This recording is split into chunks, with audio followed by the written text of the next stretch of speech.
Alors, bonjour à toutes et à tous. Mesdames, Messieurs les élus, Monsieur le Premier ministre, Madame Fortier, Monsieur Garneau, le grand organisateur. Alors, au nom de Deloitte et de la Fédération des chambres de commerce du Québec, je vais vous parler aujourd'hui des enjeux de productivité et d'innovation, particulièrement dans le secteur manufacturier. Et pourquoi dans le secteur manufacturier? Bien, c'est parce que 52 % de toute l'innovation qui est faite dans l'économie du Québec provient du secteur manufacturier. Voilà, donc 52 % des dépenses en R&D, et ce qui mène à 89 % des exportations du Québec. Vous savez, les exportations, c'est le sujet du jour parce que c'est source de création de richesses pour le Québec et ça gonfle les revenus des gouvernements, ce qui n'est pas une mauvaise chose dans les temps que l'on vit, vous conviendrez. Et un secteur avec une masse critique extraordinaire, notamment au Québec, 14 % du PIB du Québec. Deuxième contributeur, si j'exclus les gouvernements, après le secteur financier au PIB du Québec. Et le Québec est 9e joueur mondial en tant que masse critique de son secteur par rapport à la taille de son économie. 9e joueur mondial, top 10.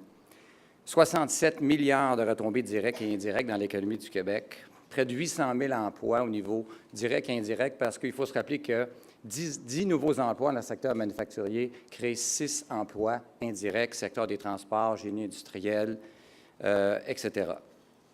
Donc, la dernière statistique n'est pas la moindre, 22 % de salaire moyen supérieur au reste de l'économie. Alors, on crée de bons payeurs de taxes quand on crée des emplois manufacturiers. Ayant dit cela, c'est un secteur qui a des enjeux, comme tous les autres. L'enjeu de productivité devrait être au cœur de nos priorités. Quand on regarde les grandes nations manufacturières sur la planète, et le Québec est à 45 $ d'extrants par heure travaillée. À chaque heure, on produit 45 $ de valeur ajoutée. Et vous voyez les États-Unis qui sont à 60 $, c'est champion mondial, toutes catégories.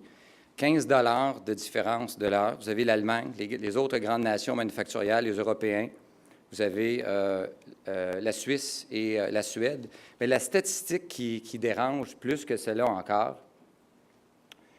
c'est les pays émergents. Vous avez la Corée du Sud qui est à 30 $.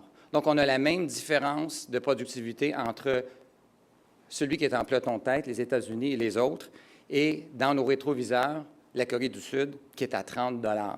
Donc, on parle de nations apprenantes qui apprennent vite, et leurs coûts augmentent actuellement. Elles ont compris qu'elles aussi, ces nations-là, doivent augmenter leur productivité, notamment par l'innovation. Ça nous conforte de voir le Mexique à 17 $ peut-être et d'autres pays. La Chine, ce n'est pas très élevé non plus.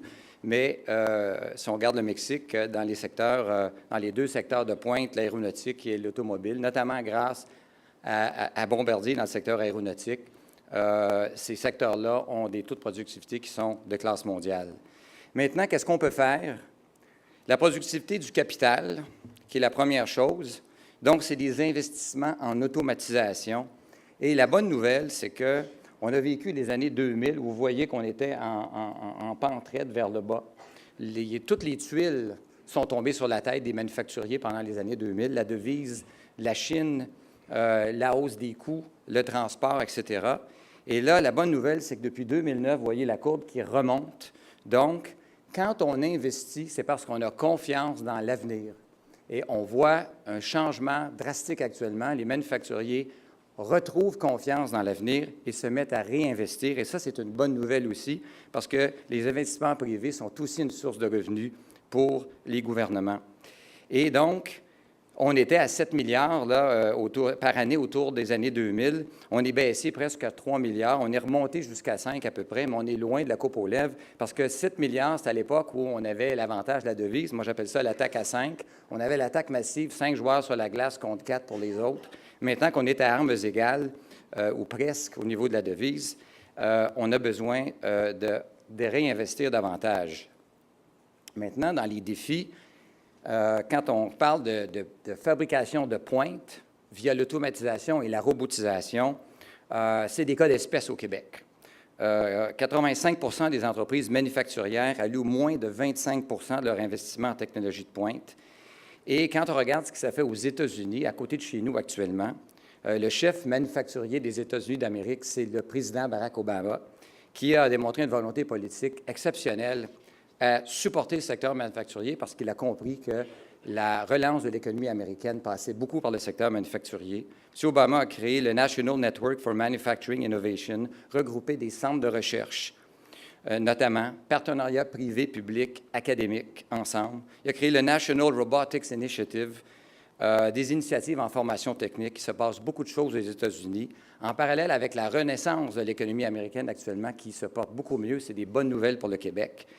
Et la réindustrialisation de l'Amérique du Nord aussi, qui a commencé, qui est une opportunité majeure pour les entreprises du Québec également. Donc, il faut regarder du côté des États-Unis ce qui se passe. Quand je vous disais que c'était un secteur innovant à souhait, le secteur manufacturier, je vais vous parler un petit peu de l'impression 3D parce que c'est peut-être la plus grande révolution des 100 dernières années en technologie. Juste de penser qu'on peut imprimer des pièces complexes qui vont aller, par exemple, dans des aéronefs, qui vont aller dans des voitures. Actuellement, on est limité par la taille de ces pièces, on est limité par la vitesse à les fabriquer, mais on imprime des pièces automobiles. Et bientôt, avec la taille, on va imprimer des fuselages d'avions. Et pour le côté médical, je sais que ça va intéresser Monsieur le Premier ministre, on imprime déjà des tissus humains, éventuellement des organes. Alors, la meilleure, c'est, il y a quelqu'un qui a imprimé une maison en béton. Alors, c'est aussi expérimental, mais dans le domaine de l'innovation perturbatrice, c'est assez majeur. Donc, ça se fait dans le secteur manufacturier actuellement. C'est des cas d'espèce au Québec, mais reste que je ne vous parle pas des choses qui vont se passer dans 10 ans, dans 15 ans. Je vous parle d'un futur proche. Maintenant, ce qui nous amène à parler de la formation technique et professionnelle qui a besoin d'être un peu revigorée et d'entrer dans cette modernité dont je vous parlais. La main-d'œuvre manufacturière est en pleine évolution. On parle maintenant de main-d'œuvre beaucoup plus spécialisée, de main-d'œuvre beaucoup plus scolarisée. On dit que 75 de la main-d'œuvre future dans le secteur va avoir un diplôme postsecondaire. Donc, on va parler beaucoup moins de main-d'œuvre non qualifiée. On en a un peu trop dans notre appareil manufacturier au Québec. Et nos écoles techniques sont interpellées à combler l'écart de compétences en ce qu'on avait besoin hier et ce qu'on a besoin aujourd'hui et demain. Et je pense qu'il va falloir revaloriser la formation technique et professionnelle, regarder ce qui se fait ailleurs, notamment dans des pays comme l'Allemagne. Je sais qu'on ne peut pas cloner nécessairement des programmes comme ça ici, mais on peut sûrement adapter et prendre le meilleur que des programmes d'apprentis, par exemple, et de formation en alternance. Maintenant, au niveau de la productivité par l'innovation, j'avais oublié de peser sur le...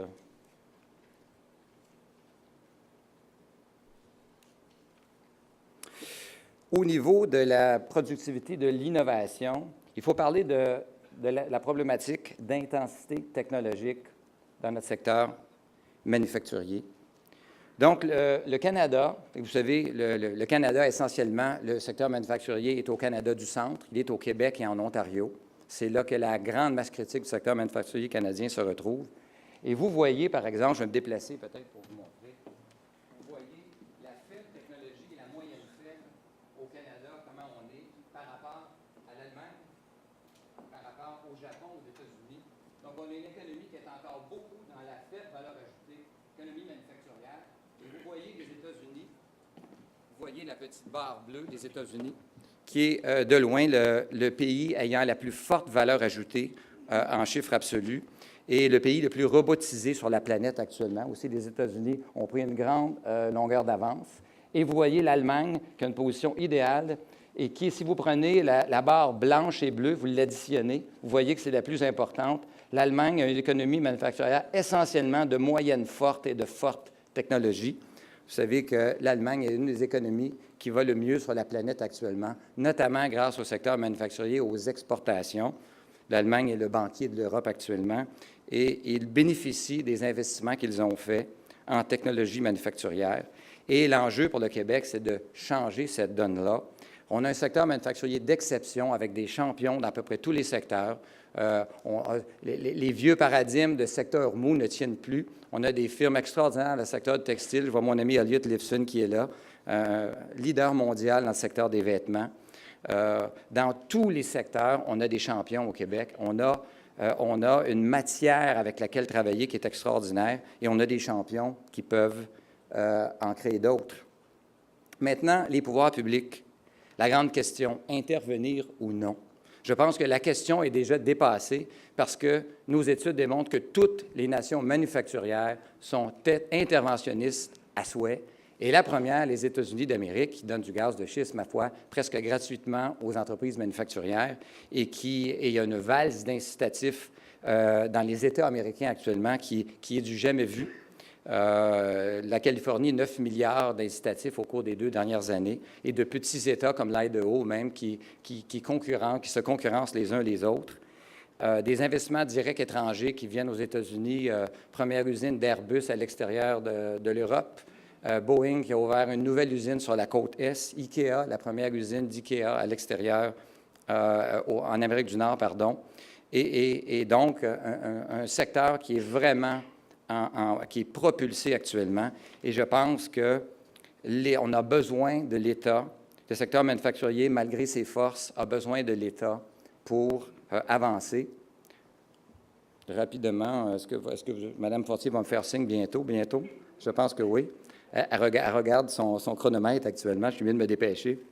Alors, rôle de l'État, on aura peut-être l'occasion d'en parler aussi dans le panel si on n'a pas le temps, mais je pense que les principes directeurs, puis je pense que c'est c'est ce qu'on entend actuellement, c'est augmenter le recours à l'aide directe plus que l'aide indirecte. On a été un peu trop dépendant, un peu trop accro au crédit d'impôt, si on veut, qui n'est pas une mauvaise mesure, mais qui est une mesure qui est plus coûteuse et où c'est plus difficile d'évaluer les résultats. Les mesures directes, on a un meilleur contrôle, que ce soit les mesures subventionnaires, prêts, garanties de prêt, etc. Je pense qu'il faut avoir un meilleur équilibre dans les mesures. L'État a beaucoup de leviers sur lesquels travailler. Ah, voyez-vous, c'est la mienne qui sonne, là. De travailler sur l'intensité technologique, d'être plus sélectif, d'être plus ciblé, une aide plus ciblée en général sur les principes directeurs. Et je cite le Centre sur la productivité et la prospérité qui a fait une excellente étude, je ne sais pas si M. Gagné est dans la salle, qui a fait un excellent boulot. Et je cite certaines de ses recommandations ici qui méritent d'être entendues. Et l'aide aux régions aussi, à regarder ça peut-être avec un œil nouveau. Et viser la productivité des entreprises et pas seulement la création d'emplois. Parce que visons à les rendre plus compétitives et après, elles vont créer de l'emploi, plutôt qu'essayer de créer de l'emploi tout de suite et elles restent fragiles et elles ne sont pas capables d'être compétitives. Donc, il faut faire de l'aide à l'investissement, je pense, en général. Et encore une fois, le coffre à outils de l'État est énorme à ce sujet. Et donc, ça, c'est pour des principes directeurs. Formation technique, il faut regarder à repenser. C'est un monde monolithique, l'éducation, et vous avez le secteur manufacturier. Donc, la collaboration davantage, ça prend plus de collaboration. Des curriculums qui viennent des principaux intéressés, soit les entreprises manufacturières, et qui peuvent être approuvés par le ministère de l'Éducation. Ça, c'est dans le bon ordre des choses, et ça se fait de plus en plus. On a de multiples exemples en Angleterre, un peu partout, où le secteur manufacturier travaille en étroite collaboration avec les écoles techniques, qui doivent aussi élever leur jeu pour former les travailleurs de demain, ceux dont on a besoin, plus scolarisés, je le disais, avec plus d'initiatives. Donc, on parle de quelque chose d'assez différent. L'automatisation, aide à l'automatisation, mise à niveau d'équipement de pointe. Je pense qu'il faut faire un grand bid sur l'automatisation. On va régler une partie de nos problèmes de pénurie de main-d'œuvre qui sont dans toutes les régions, dans tous les secteurs du secteur manufacturier. Et aussi, n'oublions pas nos centres de recherche. On a des centres de recherche extraordinaires au Québec, recherche fondamentale, recherche appliquée. Les entreprises, bien sûr, il y a beaucoup de recherche aussi qui se fait, beaucoup d'R&D qui se fait en entreprise, mais nos centres de recherche sont des actifs majeurs avec lesquels l'État et les entreprises, on doit tous travailler ensemble. Collaboration entre les acteurs de l'innovation. Ici, je cite l'ADRIC, qui est une référence, comme vous le savez, en innovation, l'Institut national d'optique, M. Roy est là, et le REAI, bien sûr, le regroupement des équipementiers. Et l'utilisation des marchés publics. Je pense aussi que le contenu québécois, il faut en avoir dans nos projets parce que c'est partout pareil. On n'a pas besoin d'aller loin. Le pays qui se dit le moins interventionniste, le plus free trader de la planète et le plus nationaliste, puis il est à nos portes, c'est les États-Unis d'Amérique. Je pense que là-dessus, il faut peut-être reviser nos positions. Je sais qu'on veut être des free traders un peu radicaux, puis c'était dans l'ordre des temps. Mais tout le monde était... Le nationalisme économique est une donne avec laquelle il faut composer maintenant. Et je pense aussi que l'achat local, les gouvernements peuvent aider à l'implantation de nouvelles technologies en donnant une première chance aux entreprises. Alors voilà, ça résume. C'est beaucoup de choses en peu de temps. Merci, Mme Fortier, de m'avoir accordé peut-être une minute de plus. Merci beaucoup.